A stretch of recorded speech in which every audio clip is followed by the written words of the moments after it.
All right, so I'm going to talk about some of the basics of Ahoy, and this will just kind of go over all of the actions and like stuff that, basically applies to each of the factions. So just some general, like, what is Ahoy type of deal. So this is a asymmetric kind of war game where there are basically going to be two greater powers. So there's going to be yellow factions and there's going to be blue factions or faction.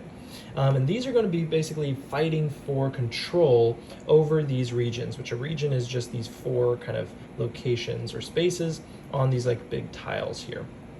They're going to be fighting for control. If you are not blue or yellow, you do not care about control. So this red ship does not add to control. It does not matter. This green Leviathan does not add to control. The only things that care about control over these individual regions are the blue factions and the yellow factions, okay? So at the end of each game round, which let's talk about game round actually really quick.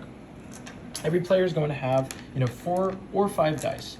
The blue factions have 5 dice each. But you're gonna, at the beginning of a round, actually roll these dice, and on your player turn, you're going to be assigning 2 of these dice onto your player board in order to do actions. So you might, sail around the sea, all that kind of stuff. We're going to talk about those. Sometimes on here, they're going to have specifications. Like in this case, this has to be an even die number. So you can put a 6 here, but you can put a 1 here. Okay, so there's that. That's basically it. You place 2 dice on your board, and then your turn is over. Now, on your turn, you can do any number of free actions. Most commonly, the most common like free action would be to recruit crew. Some factions have multiple free actions that they can do. But yeah, that's basically it. Any number of free actions, placing 2 dice, and then your turn's over. Once everybody is out of dice, that is when a game round ends, and then the blue and yellow factions will calculate their control over each of these regions, and they will gain fame based on that. All of the other factions, like the Smuggler and the Leviathan, they are going to be gaining fame in other unique ways. They're also going to be able to increase the die value of these regions. So these characters are fighting for control of these, while these characters are increasing the value of these regions, kind of dictating who's going to be getting points, yellow or blue, as they're kind of fighting for it in this greater war.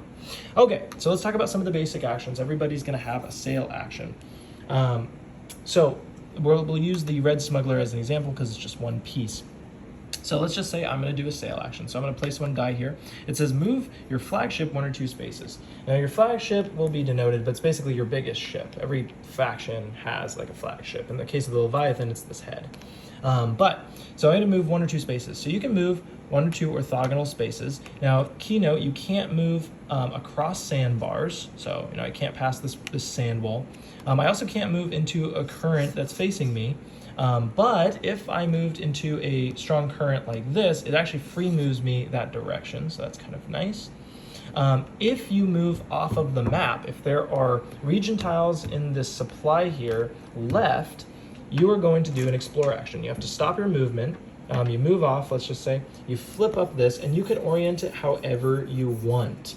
So this is how you actually build the board the way that you want. So let's say I did this. The only rule here is you cannot have islands directly adjacent to each other, orthogonally adjacent, I should say. So let's just say I did this, and whoa, that's rad. So you're going to take the die that matches that color of region, of island, I should say, and it's always going to start at 1. So now this is a new area for these other bigger factions, the blue and the yellow, to start controlling for points, and for you to manipulate as well. But you had to end your turn, remember? Whenever you end your movement, whenever you end your movement in this game, it's considered anchoring at that space. So there's a lot of things that have abilities when you anchor there. That's why I say that.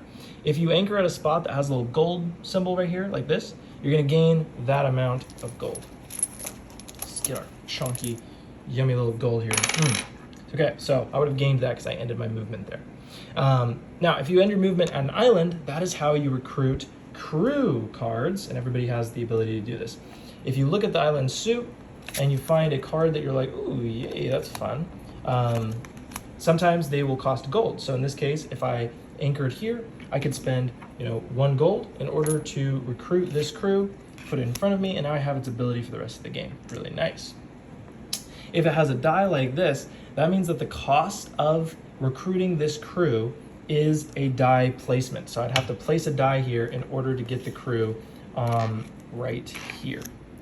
And that's actually one of the 2 dies that I would be able to place that turn. So I'd basically be done. And that is recruiting crew. Everybody recruits crew in the same way. We all move in the same way. Another action here is tailwind that everybody has access to. So tailwind is kind of another way of, jumping around the map. So if you notice that on the board, some of these regions have a little small die number in the corner, and that means that it's a tailwind space. So if you put a value in tailwind like this, if I put a 6, I can move my flagship, or whatever it denotes, but it's usually flagship, to a space that has that die value in the corner. So in this case, I can move my smuggler here on this 6 because it matches the 6 tailwind. That's considered a movement, so that means that you're anchored at this location. So technically you could do any of those things that would have applied at anchor. In this case, I'm in fog, which is cool. That means I can't be battled there. Okay, so that is that. And then cannons, they work the same for everyone. So when you load your cannons, this means, so actually, let's talk about it really quickly. So you can share spaces with pieces and figures. So like we're chilling, as long as neither of us have loaded cannons. When you put a die in your cannons, that means that it's loaded cannons. So now, whenever I move into another figure, like these patrols or this flagship right here, you actually have to battle everything that can be battled in that space. I will say, these little discs, you're going to find these are called comrade tokens. They are the main way that yellow factions control spaces. These cannot be battled. They are not considered figures, just to let you know. All the rest of these pieces, though, are. Oh, this also cannot be battled. Talk about that at some point. So let's just say I moved in here. A battle is really easy to do. Basically, the attacker can first choose to lower their cannon down to any number down to 1. And then they take that change. In this case, I was at 3. I move it down to 1. I will get +2 to my roll. Then the defender can do the same. They can lower, if they had loaded cannons. If they didn't, then they just have to have the die roll. Then you each roll a die. Let's just say red rolled 2 and yellow rolled 6. So in this case, I would have had 2 + 2, so 4, and they just won with a 6 because they weren't able to, lower the cannons. That means that they're going to get a battle victory on their player board. Every character has different battle victories, so just look at whatever your battle victories are. So if you win, you get the battle victory. A lot of times, it will be give you the option to place damage. That means that you're going to take a damage token. In this case, the yellow player won, so they would be able to take a damage token, and they could cover up any of these slots on here. The only one that they can't cover up is this lined bordered one, the repair action. That is like, that cannot be covered up because otherwise they would be, you couldn't play the game. So like, let's just say, you cover up the negotiate action. That's gonna mean that they can't, in a future turn, place a die there until they use a repair action to fix it, okay? So that is damaging and battling and all of that stuff. We've talked about tailwinding, cannons. What else do we have? We talked about exploring. We talked about what happens when when figures meet with the cannons. Let's talk about some of these terrain spaces. So this is a strong current. Like I said, when you move into a strong current, not when placed, but move, you're going to move in the direction that it points. Can't go against it. Then there's also, you can go against it. It'll just move you back, which actually can apply because, if you have loaded cannons, you got to move into a space. So you could move here and then it forces you to move back, and now you have to battle here because you moved back into there, which is fun. So then you've also got the harbor. This will allow you to either repair 2 damage from your ship, or you can move a dice that's already placed into your cannon slot. That will open up that action and get your cannons loaded up, which is kind of awesome. It can gain some cool tempo with those harbors. You've also got fog. No battles can happen in fog, so it's a safe space.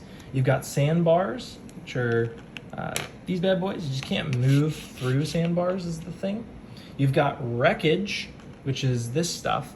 If you ever move into wreckage, you have to take a damage. So you would take one of these and you'd actually put it on yourself. And then in this case, since it has treasure there, you'd gain that treasure, which is nice because you ended your movement on there. That's wreckage. And then you've also got islands, which, like I said, when you anchor at islands, you are able to do like that recruiting action or whatever, you know, your faction says you can do. And that's kind of the board. There are going to be 11 region tiles in the game, which means there's 2 of each island type except for one that is excluded. So one island will have one less suit. The other thing is the game is a race to gain fame equal to 30 points. Whenever any faction hits 30, at the end of a game round, they're going to check if any faction passed it, and then you're going to move on to end of game scoring. That is basically Ahoy. That's the game.